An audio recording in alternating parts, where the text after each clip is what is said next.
بحمد ربي أبدأ المنيرة ثم الصلاة والسلام السيرة على نبي اسمه محمد أبوه عبد الله منه مفرد وجده شيبة عبد المطلب. السلام عليكم ورحمة الله وبركاته. الحمد لله الذي أنزل السكينة في قلوب المؤمنين يزداد إيمانا مع إيمانهم، والصلاة والسلام على نبينا وحبيبنا وشفيعنا نبينا محمد وعلى آله وأصحابه ومن تبعهم بإحسان إلى يوم الدين. اللهم انفعنا لما علمتنا وعلمنا لما ينفعنا وارزقنا علما. ربي اشرح لي صدري ويسر لي أمري واحلل عقدة من لساني يفقهوا قولي. Puji dan syukur kita panjatkan atas kehadirat Allah Subhanahu wa Ta'ala, atas limpahan rahmat, taufik serta hidayahnya lah, sehingga alhamdulillah pada pagi hari ini Allah Subhanahu wa Ta'ala masih memberikan kepada kita begitu banyak nikmat-nikmatnya yang jika kita hitung-hitung tidak akan mampu kita untuk menghitung-hitungnya. Sebagaimana Allah Subhanahu wa Ta'ala berfirman dalam Al-Quran, wa in ta'uddu ni'matallahi la tuhsuha, dan jika engkau ingin menghitung-hitung nikmatku, kata Allah, la tuhsuha, maka engkau tidak akan mampu untuk menghitung-hitungnya. Dan Allah Azza wa Jalla juga berfirman, wa min rahmatihi, dan karena rahmatnya lah, ja'ala lakumul laila wan nahara litashkunu fih, yang menjadikan malam dan siang, litashkunu fih, untuk beristirahat di dalamnya, walibtagu min fadlihi, dan untuk mencari karunia-Nya di siang hari, wala'allakum tashkurun, dan agar kalian bersyukur. Para pendengar dan para penonton rahimani wa rahimakumullah jami'an. Pada kesempatan kali ini izinkan saya membawakan satu tema, yaitu menjadi pribadi-pribadi yang terkenal di langit. Kita mengetahui ya, dewasa ini kita menyaksikan betapa banyak manusia yang mereka ingin viral, ya, ingin terkenal, ya, baik secara media sosial maupun secara media-media yang lainnya. Kita menyaksikan banyak orang-orang, ya, yang mereka ingin terkenal di bumi, terkenal mahsyur di hadapan manusia, dengan melakukan, ya, segala bentuk macam cara agar mereka ini bisa dikenal. Bahkan mereka tidak segan-segan menanggalkan keislaman mereka agar mereka terkenal di hadapan manusia. Bahkan sebagian besar manusia, na'udzubillah, mereka menyingkap aurat mereka agar mereka bisa terkenal di hadapan manusia. Tapi ketahuilah jemaah sekalian, ya,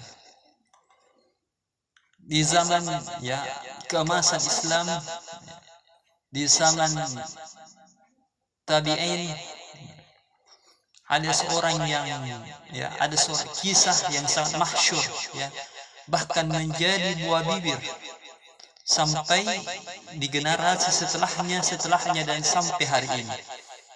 Seorang, ya, yang tidak terkenal di bumi, akan tetapi namanya terkenal di langit, ya. Bahkan dia dijuluki sebagai penghuni langit, ya. Dan ini ma'ruf minnah, bahkan kita mengenalnya. Bahkan khatib pun selalu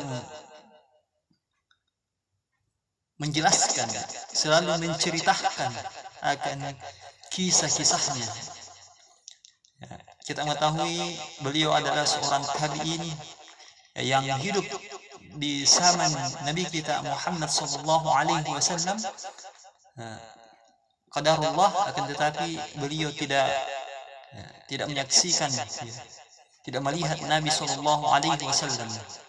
Adapun persyaratan menjadi seorang sahabat itu, ia menjumpai Nabi dan beriman kepada risalah Nabi SAW. Itu baru dikategorikan sahabat. Akan tetapi orang ini, dia belum sempat menemui Nabi SAW. Akan tetapi beliau menjumpai sahabat Nabi SAW yang mulia, Umar bin Khattab radhiyallahu anhu dan Ali bin Thalib radhiyallahu anhu. Siapakah sosok ini? Yaitu beliau adalah Uwais Al-Qarn dari negeri Yaman, atau Uwais dari negeri Qarn, negeri Yaman. Beliau adalah orang yang sangat miskin. Bahkan tidak ada satu orang penduduk Yaman pun yang mengetahui bahwasanya dia adalah orang yang disabdakan oleh Nabi SAW bahwa ia penduduk langit. Bahkan seperti orang-orang biasa yang lainnya. Uwais ini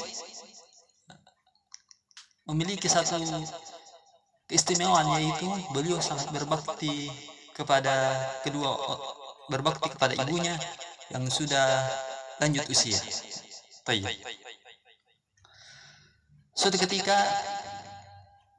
Uwais Al-Qarni dari negeri Yaman ini hendak menjumpai Nabi SAW, ingin bertemu dengan Nabi SAW, dengan meminta izin kepada ibunya agar ia diizinkan untuk bertemu dengan Rasulullah SAW, karena bentuk rindu dan kecintaannya bertemu Nabi SAW.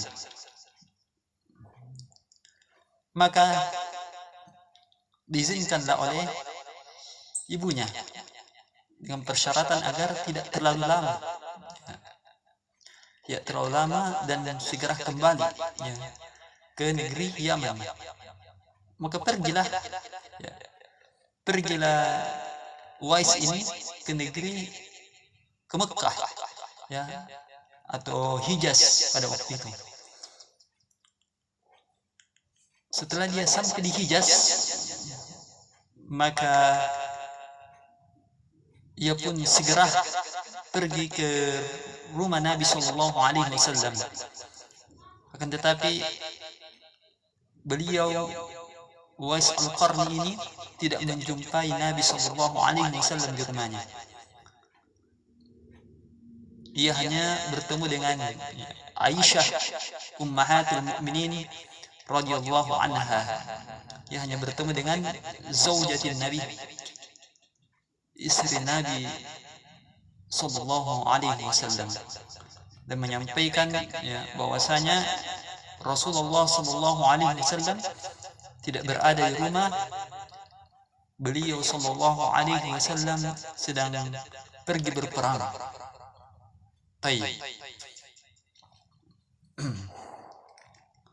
Maka menunggulah Uwais Al-Qarni di depan pintu Nabi SAW. Karena begitu lama Uwais Al-Qarni menunggu dan ia pun teringat pesan ibunya, maka ia pun memutuskan untuk kembali ke negeri Yaman dan meminta izin kepada Aisyah radhiyallahu anha dan menyampaikan salamnya kepada Nabi SAW dan menyampaikan bahwasanya Uwais telah datang ke rumah Nabi SAW. Maka pergilah Uwais Al-Qarni ini ke negeri Yaman. Tidak lama itu Nabi SAW datang. Maka Aisyah pun melayani Nabi SAW. Maka setelah itu Aisyah radhiyallahu anha, ya ummahatul mukminin, menyampaikan bahwasanya telah datang seorang pemuda yang bernama Uwais Al-Qarni. Maka Nabi sallallahu alaihi wasallam bersabda bahwasanya Uwais ini adalah penduduk langit. Beliau adalah penduduk langit. Maka itu pun disampaikan kepada Umar bin Khattab radhiyallahu an dan Ali radhiyallahu an bahwasanya Uwais Al-Qarni ini adalah penduduk langit. Apabila kalian berdua bertemu dengan Uwais, maka mintalah istighfarnya, mintalah didoakan melalui Uwais Al-Qarni. Niscaya doanya mustajab. Maka kedua sahabat ini mengatakan, ya Rasulullah, bagaimana kami mengetahui bahwa dia adalah Uwais? Bahwasanya Nabi SAW berkata kepada sahabatnya radhiyallahu anhuma bahwasanya Uwais ini memiliki penyakit sopat, penyakit kulit yang Allah sembuhkan penyakit itu, akan tetapi ia menyisakan bekas sebesar koin dinar di bawahnya. Maka Uwais Al-Qarni pun kembali ke negeri Yaman.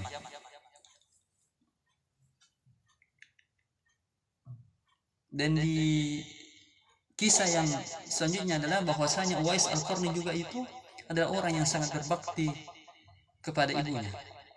Bahkan suatu ketika juga Uwais Al-Qarni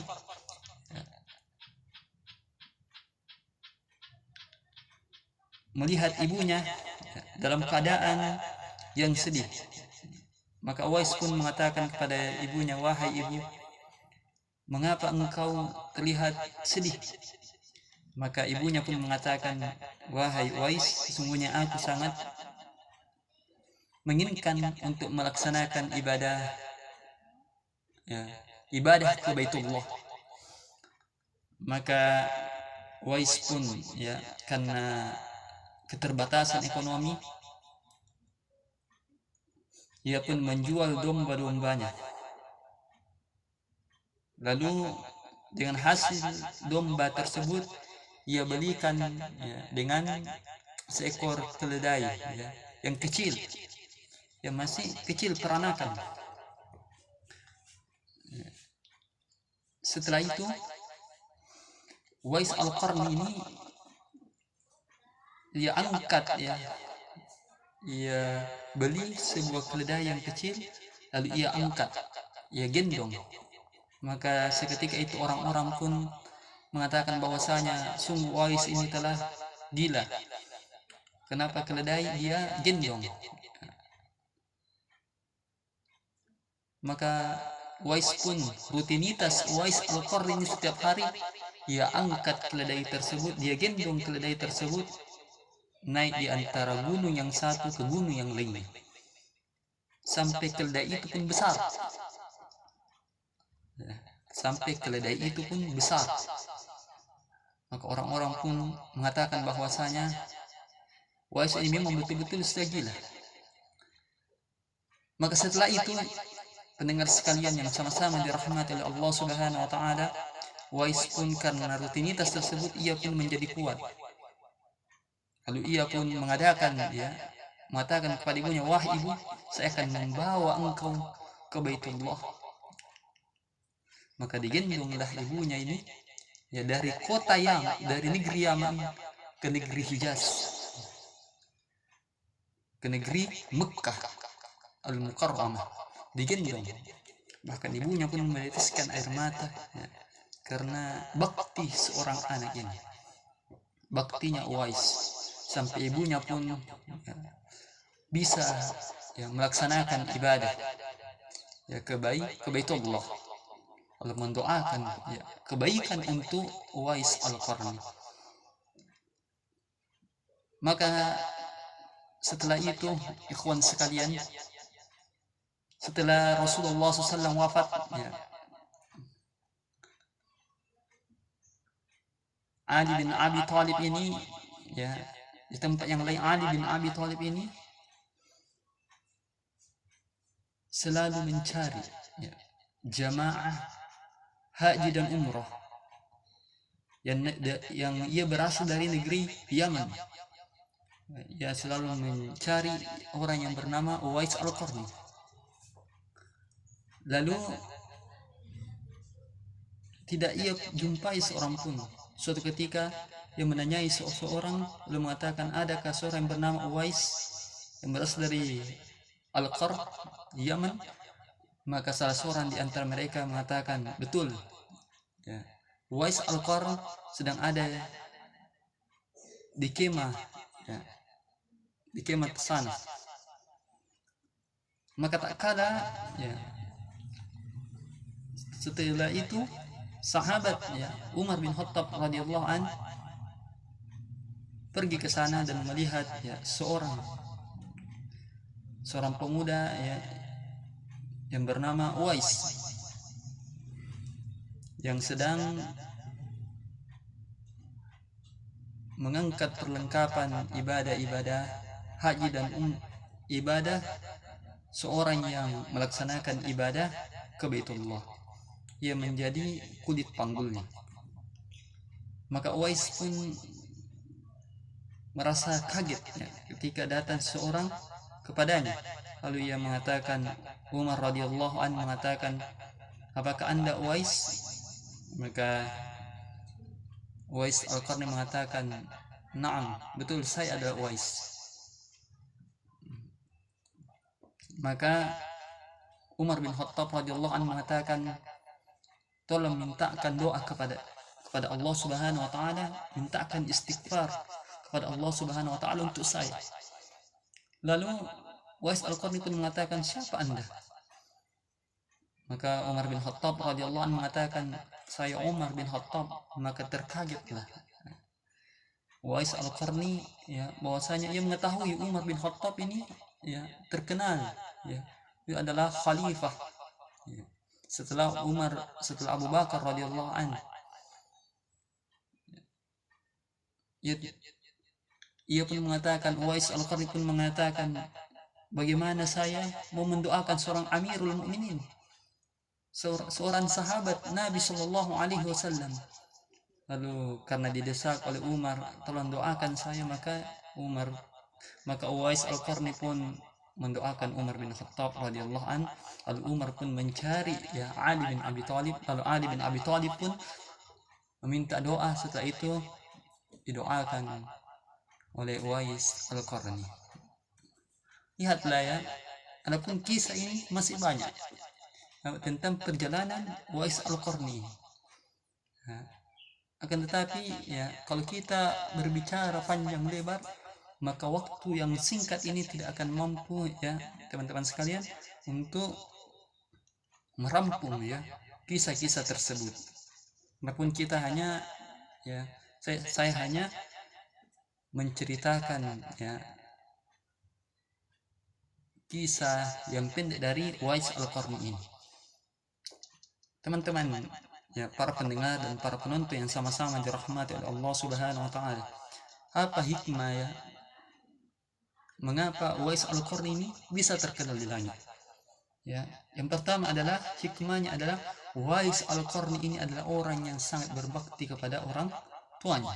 Ya, bukankah Rasulullah Shallallahu Alaihi Wasallam bersabda, ridallahi wa ridha walidain, sukhtullahi wa sukhtu walidain. Ridha Allah itu sama dengan ridha kedua orang tua, dan murka Allah itu sama dengan murka kedua orang tua. Maka perhatikanlah, siapa yang ingin Allah Subhanahu wa taala mencintainya, ya, Allah ingin mencintai, maka hendaknya mereka senantiasa berbakti kepada orang tuanya, senantiasa mendoakan kepada kedua orang tua, ya, baik ketika ia telah meninggal dunia ataupun ketika ia masih hidup. Bahwasanya orang tua itu adalah abwabul jannah, adalah salah satu di antara pintu-pintu surga. Kata Nabi SAW, orang tua itu adalah pintu surga yang paling awsat, babul jannatil awsat, pintu surga yang paling tengah. Dan bisa kalian memilih apakah kalian ingin menjaga pintu tersebut atau kalian melantarkan pintu tersebut. Bahkan ada ya suatu ungkapan yang sangat masyhur, ya, tahtal jannah, ya, fi aqdamil ummi. Al jannatu tahta aqdamil ummi. Surga itu berada di bawah telapak kaki ibu. Ya, ini ungkapan yang sangat masyhur di negeri kita ini. Yang kedua adalah bahwasanya Uwais Al-Qarni, ya, beliau ini adalah orang yang sangat, ya, setelah ia berbakti kepada kedua orang tuanya, beliau juga ini adalah orang yang zuhud terhadap dunia. Bahkan beliau Uwais Al-Qarni ini adalah orang yang sangat berhati-hati terhadap dunia. Bahkan ketika Harim bin Hayyan bertemu dengan Uwais Al-Qarni yang mengatakan, ya, Harim bin Hayyan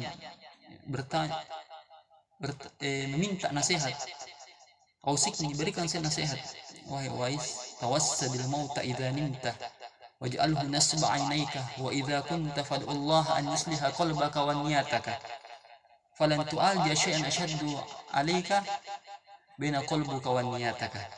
Tawassadil mauta idza nimta, kata Uwais,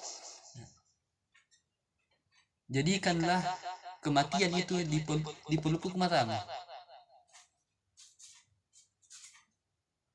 Wa idza kunta fad'ullaha an yu'tika niyataka wa qalbuka. Dan jika wa idza kunta fad'ullaha, maka mintalah kepada Allah Subhanahu wa taala untuk memperbaiki niatmu dan hatimu.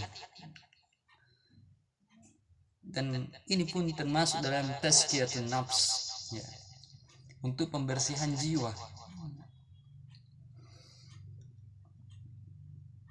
Dan kita mengetahui juga bahwasanya Uwais ini adalah orang yang tidak ingin terkenal, ya. Beliau ini tidak ingin terkenal di bumi, bahkan orang-orang pun tidak mengenalnya, ya.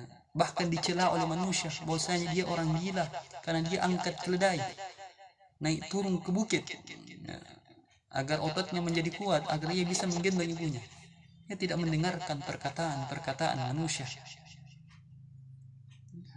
Jadi bisa diambil ibrah, pelajaran dari kisah Uwais ini, ikhwan sekalian, bahwasanya seorang itu walaupun tidak masyhur, ya, tidak terkenal di bumi, ya, tetapi jika ia memperbaiki hubungannya dengan Allah Jalla Jalaluhu, maka bisa saja ia terkenal di langit, ya. Jangan terlalu menginginkan viral di bumi. Kam masyhurin fil ardi majhul fis sama. Betapa banyak orang yang terkenal di bumi akan tetapi tidak terkenal di langit. Wa kam ma'rufin fis sama majhul fil ard. Dan betapa banyak juga orang yang terkenal di langit akan tetapi tidak terkenal di bumi. Ya, betapa banyak, ya, orang yang tidak terkenal, ya, di bumi Allah Subhanahu wa taala, akan tetapi di langit Allah Subhanahu wa taala senantiasa menyebut namanya.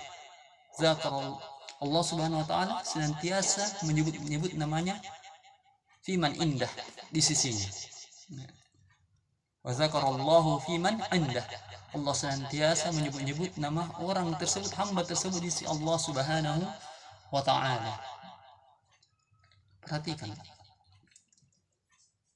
Maka hendaknya kita semua menjadi, ya, seperti Uwais, walaupun tidak terkenal di bumi akan tetapi terkenal di langit. Mudah-mudahan Allah Jalla Jalaluhu memberikan kita rahmat, taufik serta hidayahnya, kita menjadikan kita orang yang dekat kepada Allah Subhanahu wa taala.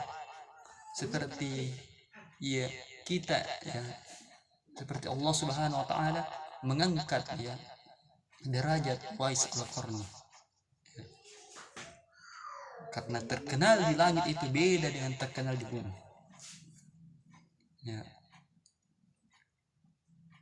Allah Subhanahu wa taala maha kekal, la yamutu.